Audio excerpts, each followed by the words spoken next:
if they want to beat Webber, they're going to have to hang it on the line, Alonso and Raikkonen. Alonso can't really afford to with his World Championship position. Raikkonen simply has to, and he runs last.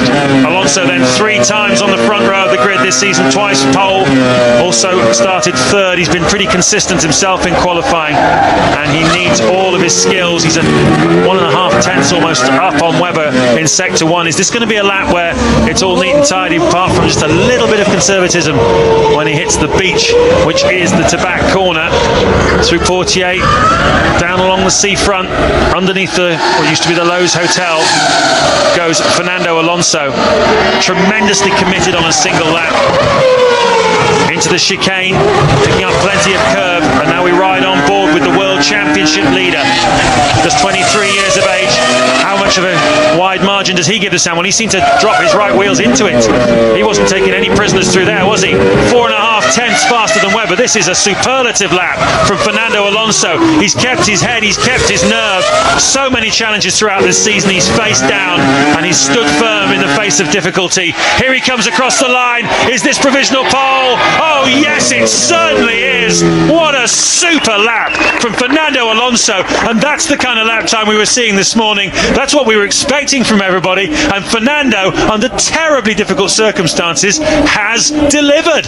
Yeah, he's been sitting there all that time waiting to go onto the racetrack, unsure of how much grip there would be, and well, that, if you ever needed any confirmation of whether Fernando Alonso is ready to win the World Championship, there it is, absolutely clear as day.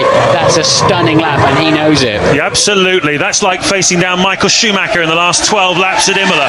That was a pretty stern challenge, wasn't it? Now then, Mr. Raikkonen, what can you do? Under pressure all weekend from his teammate Montoya, under pressure from both the Renaults, looking for his 3rd pole position in a row in 2005.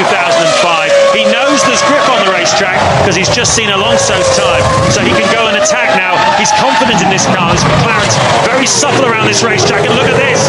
The Duel takes an extra twist, almost 2.5 tenths faster than Alonso in sector 1 alone. And he knows the grip's going to be there. He won't have seen the lap of Alonso. He will have been on his out lap, so he won't have that pleasure, but he'll know the time. And he's certainly given himself a 1/4 second advantage, hasn't he, moving into this middle sector. And as Mark Webber said, don't give up anything on the way. There's no point taking too much out of the braking into the seafront. And here he comes down to that Tabac area, hard on the throttle, just cuts underneath the sand. And wow, unbelievable. And faster still. Look at that. He can't possibly lose that in the final 2 corners, surely. Raikkonen absolutely on it and about to spoil Alonso's party. What an answer to the brilliant lap of Fernando Alonso. Kimi Raikkonen, is this provisional pole for him? Across the line he goes, almost half a second